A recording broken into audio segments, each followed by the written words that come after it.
কবি সুভাষ মুখোপাধ্যায়ের কলমে। কেন এলো না?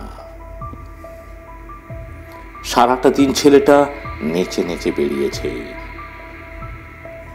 রাস্তায় আলো জ্বলছে অনেকক্ষণ। এখনো বাবা কেন এলো না? মা বলে গেল মাইনে নিয়ে সকাল সকাল ফিরবে। পুজোর যা কেনাকাটা এই বেলা সেরে ফেলতে হবে বলে গেল। সেই মানুষটা এখনো এলো না।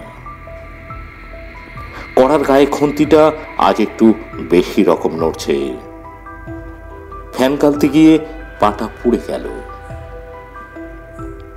জানলার দিকে মুখ করে ছেলেটা বই নিয়ে বসলো মাদুরে। সামনে ইতিহাসের পাতা খোলা, ঘড়িতে টিকটিক শব্দ, কলে জল পড়ছে। ওপারের পাঁচিলটা থেকে লাফিয়ে নামলো একটা গোপওয়ালা বেড়াল। বাপের আদরে মাথা খাওয়া ছেলের মতো হিজিবিজি অক্ষরগুলো এক কুয়ে অবাধ্য। যতক্ষণ পুজোর জামা কেনা না হচ্ছে নড়বে না। এখনো বাবা কেন এলো না? মা রান্না কোন কালে শেষ, গা ধোয়াও সারা। মা এখন বুনতে বসে কেবলই ঘর ভুল করছে।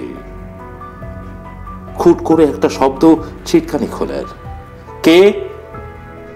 মা, আমি খোকা। গলির দরজায় ছেলেটা দাঁড়িয়ে।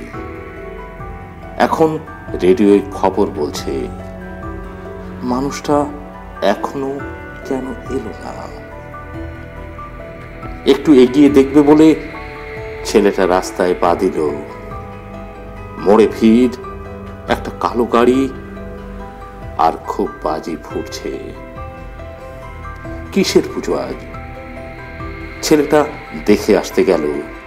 তারপর অনেক রাত্রিরে বারুদের গন্ধে ভরা রাস্তা দিয়ে অনেক অলি গলি ঘুরে মৃত্যুর পাশ কাটিয়ে বাবা এলো। ছেলে এলো।